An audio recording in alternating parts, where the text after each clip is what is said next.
Okay, und jetzt will ich an jemanden vorbeigehen, an jemanden weitergeben. Für mich ist es eigentlich heute sehr schwer, hier einen Vortrag zu halten. Weil der Dr. Bilal ist jemand, vor dem ich sehr viel Respekt habe. Und er ist so wie in der Dauer mein Vater fast. Ja, so jemand, der mich sehr beeinflusst hat. Und Alhamdulillah, es wurden auch über ihn viele Lügen erzählt. In Dänemark, die Presse hatte den Mut gehabt, das kann man eingeben bei Google News, nachdem er gesprochen hat, viele Meinungen zurückzunehmen, die sie vorher gehabt haben. Ich hoffe, dass das hier auch der Fall ist. Und man muss nicht mit allem einverstanden sein, aber man muss fair sein für die Nicht-Muslime. Ja? Und wir werden ihn inshallah reden lassen zu dem Thema Islam, die missverstandene Religion. Inshallah.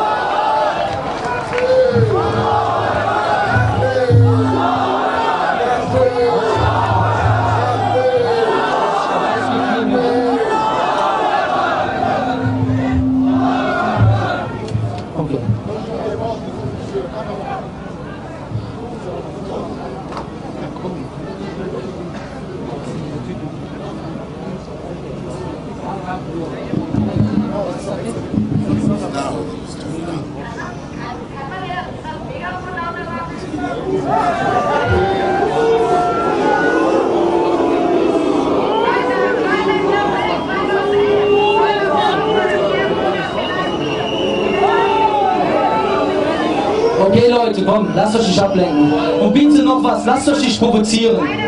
Ja, viele Leute hätten gerne, ja, Salafisten kennen wir, Salafisten, boah, Salafisten. Keiner weiß, was Salafisten sind, haben wir selber so genannt, Salafisten. Nee, so sind wir genannt worden. Salafisten fressen kleine Kinder, Salafisten gehen rückwärts durch die Haustür. Salafisten verrichten ihr Geschäft auf dem Balkon. Du bist auch ein Salafist. Okay, dann bist du Bescheid, wie du bist. So ein Schwachsinn, subhanallah. Okay, wir beginnen jetzt, inshallah. Alhamdulillah, salatu wassalam ala Rasulillah.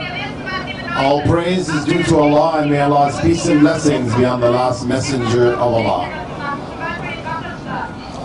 This afternoon, I would like to address some issues which can provide for us solutions to the problems of Islamophobia and hatred towards Muslims in general.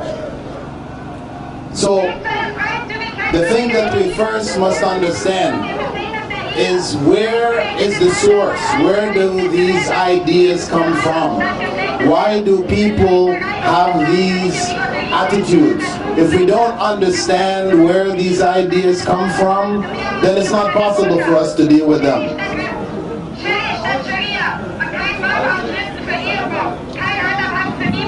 Am heutigen Nachmittag möchte ich einige Punkte ansprechen, die wichtig sind zur Lösung von unserem Problem. Alles, was mit Islamophobie zu tun hat. Und dabei geht es zuerst darum, zu verstehen, was die Quellen dieser Islamophobie sind. Woher diese Hetze und dieser Hass kommt. Woher diese Propaganda kommt.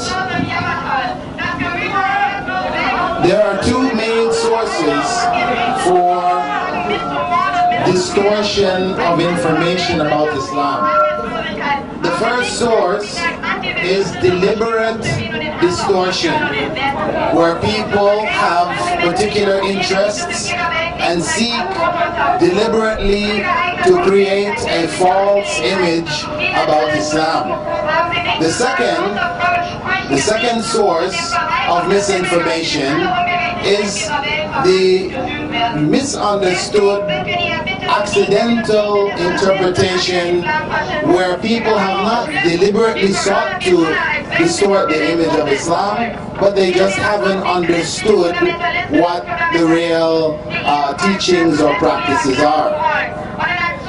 Also, die Quellen sind grundsätzlich drei Quellen. Die erste Sache sind absichtliche Entstellungen.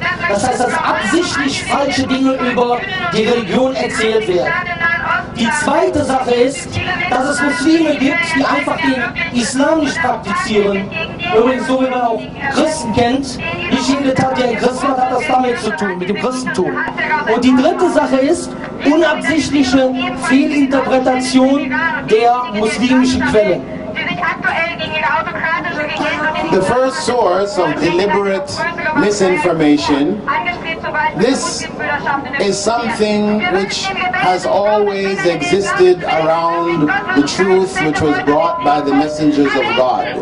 So even in the time of Prophet Muhammad, may God's peace and blessings be upon him himself, even in his time, there was distortion about the message which he brought.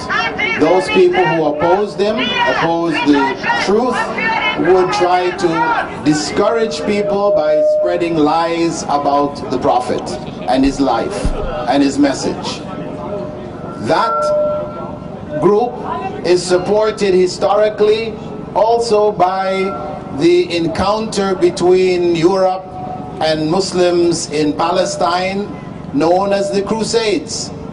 In order for the Crusades to be successful, for the Pope to be able to motivate people to come and attack Palestine in order to take back these lands from the Muslims, they had to create an evil image of Islam and Muslims.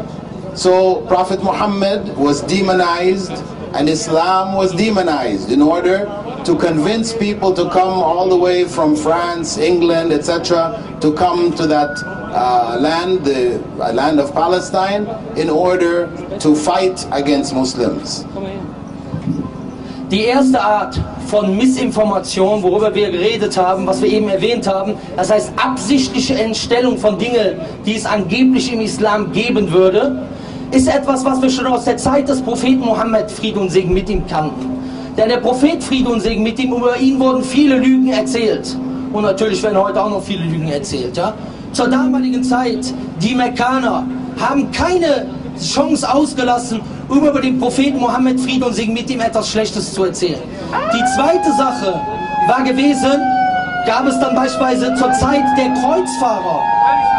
Die Kreuzfahrer haben beispielsweise viele schlechte Dinge erzählt.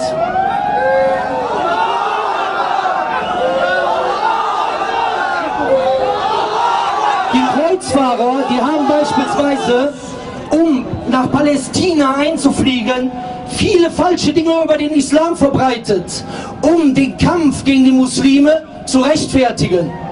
Das hat der Sheikh jetzt nicht gesagt, was ich jetzt sage. Man muss sich nur mal Gedanken machen, ob das vielleicht heute auch der Fall sein könnte. Auf jeden Fall. Jetzt, das heißt, wir haben in dieser Zeit, das heißt zur Zeit der Kreuzritter, auch dieses Problem gehabt, dass über den Islam falsche Dinge erzählt wurden, um Kriege zu rechtfertigen. The effects of that distortion from that time exists even until today. What we are hearing of people screaming in the background and sirens and everything, this is the same attitude, an effort to deliberately distort the message of Islam.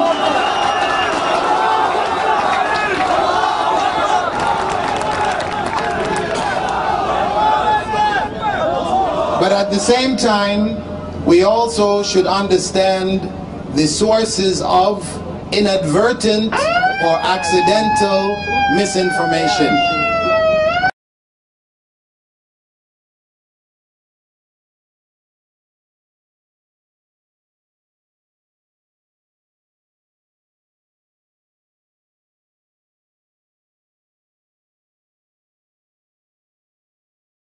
The first source is a result of cultural differences, where people judge other people's cultures based on the practices as they exist in their culture, what it means. They try to interpret other cultures in the same way. This is a common error that human beings make, that in my culture, when a person does this, it means that. And in that culture, when we see it, then it must mean the same. For example, in the case of the hijab, the covering of Muslim women, in a society where people are normally free to not cover themselves. They want to expose themselves, they're free to do so, you know. So in that society, if a woman covers herself, then it would be looked at as some kind of distortion, some kind of distorted practice. They're being forced or whatever, because normally people are free. So when they look at the other societies, they look at Muslim societies where Muslim women are covered, then they assume that Muslim women must be forced to cover. But of course, that is false information. It is false information, because we know that, for example, in America today, I come from North America, in America today, we have more than 400 people accepting Islam every day. And out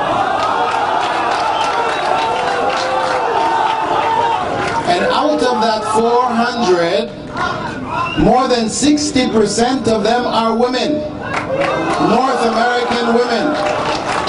So there's no way that they are being forced to cover themselves. So that is a misunderstanding of the practice of covering by looking and judging according to cultures. I will give you another example. Personally, when I accepted Islam, actually in Canada, and I went to study in Saudi Arabia, in Medina, with many students from different parts of the Muslim world. And when I was there, I made friends, and after I developed friendships with my other classmates, etc., I found that some of them wanted to hold my hand. When I was walking with them, one of them reached down and took a hold of my hand. So when he took a hold of my hand, I immediately pulled my hand out. And I looked at him wondering, what is going on here? And when I looked around, I saw so many other men holding hands. So I'm from North America. In North America, when men hold hands, it has a particular meaning. People have chosen that alternative lifestyle. Okay? So I'm not, I'm not into that lifestyle. So this is my reaction, and I was worried. Then people explained to me that no, that's just our culture. You know, we hold hands. It doesn't mean that at all. We're just friends. You know, we have a sense of closeness that North Americans are not used to. So as I said, it is important when we judge people's societies and cultures to understand why they do what they do, and not to judge according to what we do in our society. Die zweite Art von Missinformation ist, dass man beispielsweise etwas aus der eigenen Kultur kennt.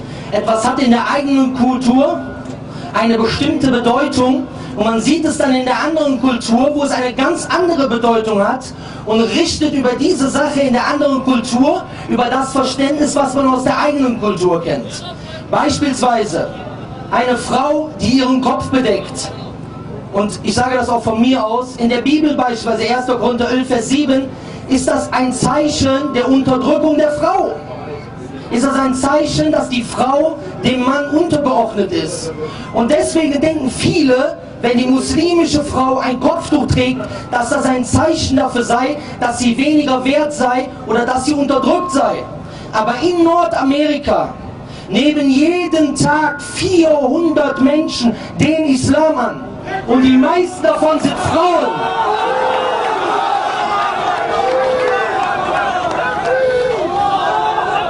Da sollte man sich mal fragen, ob die alle gezwungen werden. Und auch die heute hier sind. Jedenfalls, das hat also eine bestimmte Bedeutung. Aber diese Frauen tun das mit Liebe für ihre Religion. Das zweite Beispiel ist, was er gemacht hat, ist, in Nordamerika gehen Männer zum Beispiel nicht über die Straße mit einem anderen Mann Hand in Hand. Das ist dort ein Zeichen, oder normalerweise nicht, das ist ein Zeichen für Alternative Lifestyle, das heißt anderer Lebensstil, ja? So, und als er dann nach Saudi-Arabien gekommen ist, ein arabisches Land, hat dann ein Freund seine Hand genommen und er hat das aufgefasst aus seinem Verständnis heraus, das persönliche Beispiel, als wenn dieser Mann jetzt irgendwas mit ihm machen will, ja? So, dann hat er natürlich die Hand direkt weggezogen, weil er das halt anders definiert hat, anders verstanden hat. Ja?